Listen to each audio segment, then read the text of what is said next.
We talked with several of the Florida Chamber of Commerce leaders attending the conference in Miami who heard the challenges laid down by the governor.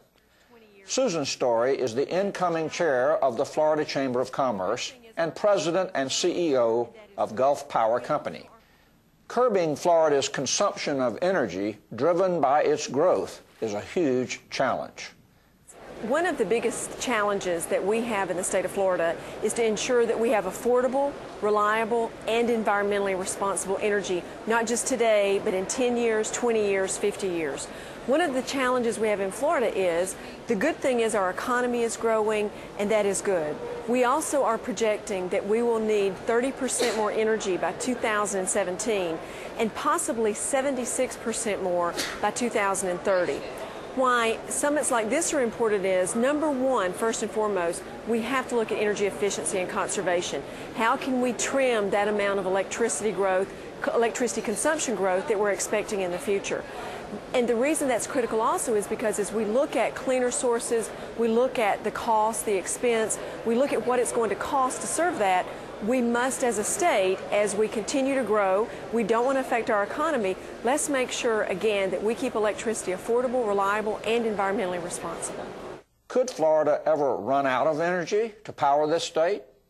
Well, today there is a very detailed process that ensures that never happens. The utilities in Florida, we are statutorily obligated to ensure that as growth happens, that we are able to meet that growth. And we also have to have a 20% reserve margin, meaning when we plan for that, we have to have a 20% reserve of what's called peaking power to ensure that the hottest time of the summer or the coldest time of the winter, wherever the highest demand is, that we can meet that without blackouts. So under the current process that the Public Service Commission has, our planning should negate that ever happening, short of regulations or statutes that prevent us from building generation to meet those needs.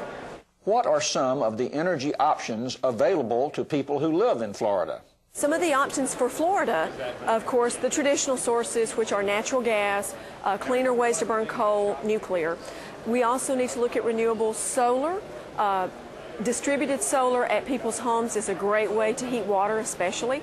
We've heard from Dr. Fenton at the conference, and he has some very good suggestions that we can do there.